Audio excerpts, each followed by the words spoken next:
I wish it was here, Dom. Hello, everybody. We are live. Sorry, we're a few minutes late.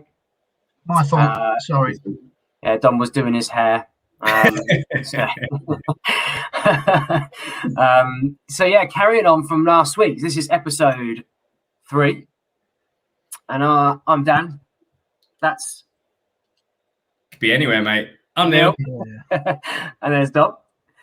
And yeah, and today we were going to discuss about the exchange process. What have we done in the last 2? Say it again. What have we done in the last 2, just so that people can catch up if they're tuning in? The last 2, we've gone from where do you start off? So right at the start, where do you go? How much can you afford? How do you source that? The next part was the actual process of the full application of a mortgage and how you can process that through whilst buying. Yeah. And this part is about actually you're buying a home, all your legal work's done. You're at the point where you're talking dates to move into your new home. The nitty gritty, basically. The nitty gritty, and how do you exchange contracts? So we could talk about what does an exchange of contracts mean, and what can you need to do with the mortgage, and what could go wrong, and how you can overcome them. So I suppose again over to Dom to start us off. We're at that point of exchange, Dom. We're like, right, we're going to move in 2 weeks. Move in 2 weeks Friday. We need to exchange. Lot of pressure. Hopefully. So, yeah, we're at the business end of the transaction. So by the time you get to exchange of contracts, so a lot of people won't probably, well, maybe they do realise, but you're not actually committed to the sale or the purchase until you've exchanged contracts. That's the physical, as definition, a contract. You're agreeing contractually to buy that property in the same way as the vendor's agreeing contractually to sell it. And so in order to get to that stage, and sort of a bit of a check back to last week, certificate of title has been given to the lender. So the lender has confidence in the security of the property. There's no issues with, restrictions at land registry or restrictive covenants or, any risks to the property itself. So that's all good. They're happy to lend. Lenders happen to lend. So the solicitor's going to request, and chip in, guys, because you'll have a perspective on this. Yeah. The solicitors are going to want the vendor and the purchaser to exchange contracts, and at that point, it's essentially understanding what the contract entails. So what's included in the sale, the standard stuff like pricing, and it's at that point that they will also request a deposit to be put down. So it's not necessarily the whole deposit. What's typical the purchase? Typically about 10%, isn't it? Usually of the purchase price. Yeah, or 10% of the deposit. It's enough to make it uncomfortable for you to walk away. Yeah, it's the best way I can describe it. Where they requested more. So because if you pull out after you've exchanged contracts, effectively you've breached the contract, and so the money you've put down is the contractual remedy that the vendor keeps it effectively to compensate them. Very rarely happens. We usually say at the point of exchange of contracts is when it's binding, and that period between then and completion, so everyone knows what completion is. That's the day you get your keys. So exchange is the day you get your keys. Exchange is sort of the first part of your exchange. Really is the exit from the heavy lifting of the process. The hard work's done. Mm-hmm. Yeah.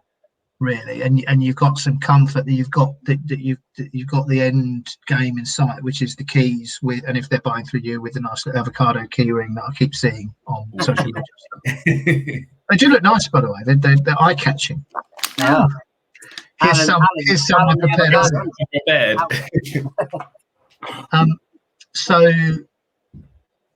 exchange is that's the handshake, if you like, the contractual handshake on the purchase. Mm-hmm. And then completion, that is, I'm going to move out, Neil's going to move in, happens generally in fairly short order. So exchange and completion are generally in quite close proximity. Can be same day in extremes, generally about a week, something like that. Yeah, some of them are doing simultaneous at the moment, aren't they? Because of COVID clauses and whatnot. So yeah. Yeah, But I usually, had a simultaneous one just before the first lockdown, actually, just to get. I wanted to get it done. Yeah. And usually in our experience, it's usually a week, isn't it? Though usually just to exchange on a Friday, usually, and complete the following Friday to move in on that day. So, but what happens in the middle bit? I was going to say a lot of that is to do with the lenders, really, isn't it? And a lot of lenders request drawing down time and things like that, which I'm sure we'll come on to. But it's having that process between the two, is it not? Yeah. You just everyone needs a bit of breathing space to get their stuff together, and people also don't want to be living out of boxes for too long. No. If you think once you've exchanged, you've probably already started to pack up a little bit if you've got a well-established house and you're trying to move into a new one. So but yeah, it really is, it's the point at which I think most people are getting quite excited at that stage. Yeah, I know I am. That's that bit, isn't it?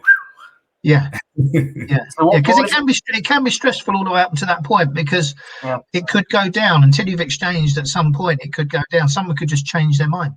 Yeah, absolutely. There's always that risk until exchange, isn't there? So yeah. So what does it mean then? What do you need to do mortgage wise to say, right, we need to exchange? What does that mean? What do you do? What do we do? Really, our work is done at that point, and also the client doesn't really have to play any part apart from just doing what the solicitors asked, because solicitors are then acting on behalf of the lender and the purchaser and the vendor. So no one physically signs to accept a mortgage offer anymore. It just forms part of the process. And mortgage offers are generally 6 months valid anyway, to allow that time period. We saw some extending to 9 months because of COVID and all that sort of stuff, but yeah, generally it can be done in that period of time. So yeah, there's nothing from a mortgage perspective. Like I say, the heavy lifting's done. We've got the offer, worked often with the agent to put pressure on the conveyancer if that needs to happen, or if there are things that need to be resolved. So remember the example, I think I talked about it last week, where offer made, accepted, memorandum of sale exchanged, conveyancer start work, mortgage lender spotted a preemption clause on the title of the property, which that sale went down because of that. It hadn't reached exchange, but I don't think it would have got to exchange, because a lender would have just said, well, we're not, that property does not meet our lending criteria, we're not going to lend on it. Yeah. So most of the time, reasons why a sale can't go through will have been determined well before exchange, in my experience. I don't know what you guys feel about it. Yeah, pretty much all cases that's the situation, isn't it? I think we've got one at the moment which is not an issue, but they're at the bottom of the chain. It's out of our control. He's waiting on something to do with the mortgage. I think Neil knows a bit about that one, and I have seen in the past where people haven't declared things soon enough. So, for example, there's a gifted deposit and so forth, which is absolutely perfectly fine, isn't it? But the lender maybe doesn't know, or the solicitor doesn't know, and then that holds things up sometimes. And if you think you're going to exchange, then they got to wait for another bit of communication. So is there anything like that can go, oh, you think you're ready, and actually something's not right? Yeah, I mean, if there's a material fact like a gifted element of deposit that hasn't been declared, that subsequently comes to light, then it can cause an issue. But it's more of a delay. So when I do a fact find with a client, one of the questions I'll ask is, what's the source of the deposit funds? Is it your savings, or is it gifted, or is it something else? So I'll surface that then, and then I've got a process I have to go through to validate, due diligence on the source of the funds and that sort of stuff from a money laundering perspective. But the solicitor has the same requirement, and they're not necessarily doing it on the lender's behalf, but it's just, everyone involved in that regulated transaction has a responsibility to check where large sums of money have come from, because like any other transaction, there's a risk of money laundering. People, washing large sums of money in house sales. But yeah, other than that, I mean, most of the process, a regulated fact find surfaces the information that's required. Somebody, if it wasn't asked a question about gifted deposit, and it's not reasonable to expect somebody buying a house to necessarily know that they've got to declare it was gifted. Yeah. Well, I was actually going to say as well then, so I guess once you get to that point, you then a week later you complete. What happens on completion day from the mortgage? I know you don't do anything, but how does it actually work for people? Because the rest of that money then, which is majority of it will be coming from the mortgage, won't it, to buy the house and complete. What happens on that days? We know our timescales, which we can explain, and an idea on completion days and when people get the keys. But what happens from the mortgage side? So when completion date is set, the solicitor handling the money, i.e. requesting it from the lender, will generally do that 48 hours ahead, so that it's cleared funds in the solicitor's account. And then on completion day, it's many years since I bought a house, guys, but I can remember one of them, we were sort of packed up, ready to go. And the people waiting to move in were sort of hanging around, and we were just waiting on confirmation that the money transfer had gone through. Yeah. Because you don't hand the keys over if the money isn't cleared. Because it's just messy, basically. But the vast majority of completion sort of happened around lunchtime, really. Most people are on the move by the afternoon. I remember it being a very long day, sat on the floor with no furniture, eating fish and chips out of a bit of paper, and but I call it that fish and chip moment to especially to first time buyers, soak that up. You're you're knackered, and you've got a chip supper, and it's your house. That's it. That's the best thing. I remember the first time I moved into my first home like that, and I eating a Domino's pizza in the evening in boxes. It's like, it doesn't matter. I'm showing my age with a chip supper. Well, I think the only problem is, Dom, 2-3 years later, I'm still just eating Domino's pizzas out of boxes. Nothing wrong with that. So with regards to, one thing that I'm dealing with at the moment, as Dan sort of touched on, is the lender and the process of drawing down funds. Yeah. Now that's again nitty gritty in terms of timescales. Is every lender different on that, or because most of them will take a few days, will they not, to draw down the funds? Generally, it's 48 hours. I mean, it's not once they've agreed to lend and they've got certificate of title, they're just sat there waiting to be asked to release the money. Yeah. So that you get some variation upstream of the process. So some of the specialist lenders, I'm not sure, we might have talked about this previously, but most of the time, the high street, if I had to submit an application, they do the valuation straight away and underwrite later. The specialists do it the other way around, so they'll underwrite and then they'll instruct the valuation, typically because they're charging for it. So they don't really want to charge a client for a valuation if they realise subsequently that they're not prepared to lend. But I've not heard of significant delays in actually funds being released, providing all of the standard requirements have been met. Yeah, because the one that we've got in particular, that, as Dan said, there's one that's out of our control, and the estate agent at the bottom is waiting for an answer from the lender because there was an indemnity policy that got put into play right at the last minute. Basically, everyone's on the edge of their seat waiting for the lender to say, yep, thumbs up. Right. So in reality, if there's a thumbs up from the lender and they say, yep, absolutely fine, they can draw that down within 48 hours and look to complete. Yeah. That sounds specific, that one of the lender's requirements hasn't been satisfied. Yeah. And therefore they're not going to release it until it is satisfied. But those are quite rare in my experience. Well, this is it, and it's frustrating because it's out of our control. It's a related sale for one of our purchases, and our seller, so our client, that their lenders told them that it would take 5 days to draw down. Yeah. So everything's fine to the wire, and we're just trying to add it all up and get this very close. So there's a lot of stress and a lot of frustration, as is anything through this process. But I suppose the thing to take from that is that it can be quicker. It can be a simple process. We're just waiting on the lender, and most of the time, it's in my experience, most of the time it's like clockwork. the heavy lifting is done. So, for whatever reason that indemnity policy was required, I don't know, maybe it was requested late. Who knows? Without knowing the detail, it's hard to say. But those are unusual, and the control thing's interesting because, I mean, I like to be in control of things. I'm fairly certain you two do. And when you're not in control of certain aspects, it gets very frustrating. So I'm waiting. As I say it, I can't quite believe it. I'm now in week 13 of an application with a specialist lender, waiting for an offer. Jeez. 13 weeks.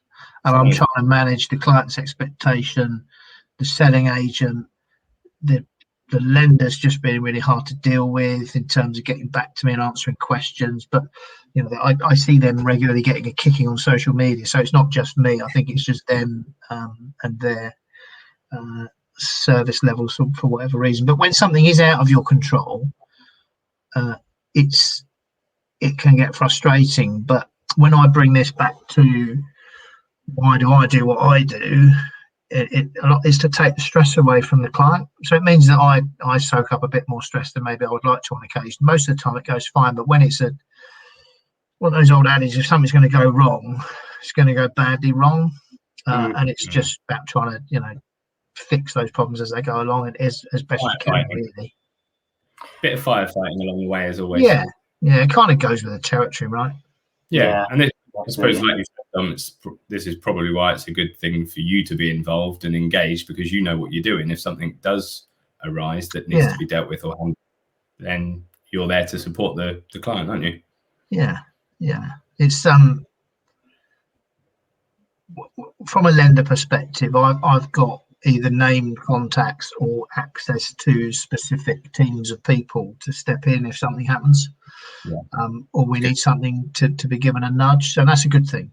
That's and for a lender, that's part of the cost of doing business. If they're outsourcing the advice process to third parties, then they need to be able to communicate with them, not just through live chat or support teams. So that's good. Generally, it works pretty well. Once you've, the heavy lifting is the application and the underwriting and the conveyancing. At the business end, exchange and completion's generally pretty cool. Yeah, that's exciting. It is. And on completion day, to recap for everyone, people who are looking at moving in the next few weeks or month, probably going to get your keys around midday, hopefully. So usually between 12 and 1. If it's not done by then, solicitors usually go for lunch at 1 o'clock for an hour, so you're probably not going to get your keys till 3. I think most of them trying to clear the decks, aren't they, by sort of lunchtime anyway? It's a pain in the arse when they don't. And if you're buying with us, we'll meet you there in person and give you a lovely little box. I've seen these boxes on social media. They look very nice. Yeah, we went shopping today to get some more bits. We've got another 10 completions lined up. Yeah, and then everyone gets a key ring and like a personalised card with some really, really nice local business, haven't we, Neil, that are doing the cards and the cookies and the candles. I think I'm slyly advertising in the background there. Right idea. So other candles are available. Yes, other brand candles are available. But yeah, so at the last 3 episodes, then we've covered pretty much from right at the start. Novice buyer that doesn't know what they're doing, all the way through to the day of completion, which it seems to be, as we already knew anyway, but it gets a little bit easier once you've done all the legwork at the start. Everything else is then just sort of meeting the time scales, isn't it, really? I suppose the best way to say it. I suppose then for the next time we get together, which will be next week, I have an idea what I think would be a good speaking topic. I don't know what you guys are thinking about, but let's hear it. Well, we touched on it before, but I think it'd be certainly for me even more self-employed model, employed model. What you need to do more specifically, I suppose, if you're self-employed or you have your own books like that, actually how to prepare yourself that way to get a mortgage, because it's certainly new territory, as we spoke to you about, Dom, for me and Neil, because we've gone from being employed, our whole working life up until now. So that's something we would love to know more about and novices on. And actually, I'm sure there's a lot of people out there who have turned self-employed, set up businesses, or haven't bought a home who are self-employed that don't realise it's that different. I think it's a great idea, and I heard a stat last week, I think it was, that there's more new businesses created in a pandemic year than in the last 10 or something like that. It's crazy number, and I think it's partly because people have been displaced from jobs, and there isn't a lot about, so they decided to forge their own path. And I applaud that, and B, it changes their circumstances. So yeah, I think it's a great idea. So basically, how many hoops do you have to jump through? Is what the it's not. You don't really have to jump through more hoops. The hoops are just a slightly different size. Yeah, that's exactly it. No, I think that would be a good topic. So I think, as always, if anyone's got any questions, I know we tend to have people fire questions through to us during the week and stuff like that. So if people are watching this after the live, pop some comments in. We can cover questions. So self-employed model versus employed model, and how you go about the mortgage on that side of things. Yeah. Yeah, 100%. Yeah, that'd be really good. All right, guys. Well, look, great chat again, and we're going to sign out. I'm looking forward to these little catch-ups every week. I am. I think they're really good. Hopefully it just grows and grows. It'd be great to, hopefully along our way, all we want to do really is just help people, isn't it? Give little nuggets of advice. Yeah, nuggets that help, so people can. I like saying the word nugget. Apparently, that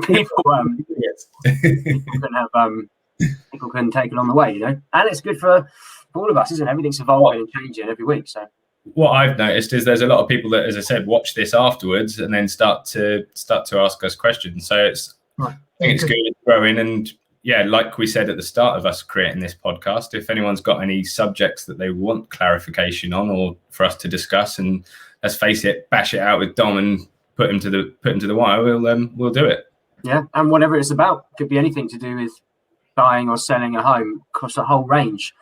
So yeah, any pain points or any just bits that you're not sure of, it's fine. There is no such thing as a stupid question. If you don't know the answer, you don't know the answer. Every day's a school day, and it's free advice. Exactly. Use it. Use and abuse us. Absolutely. Right then. Lovely to chat, boys. Okay, gentlemen. Nice to see you. Later. See you later. Cheerio.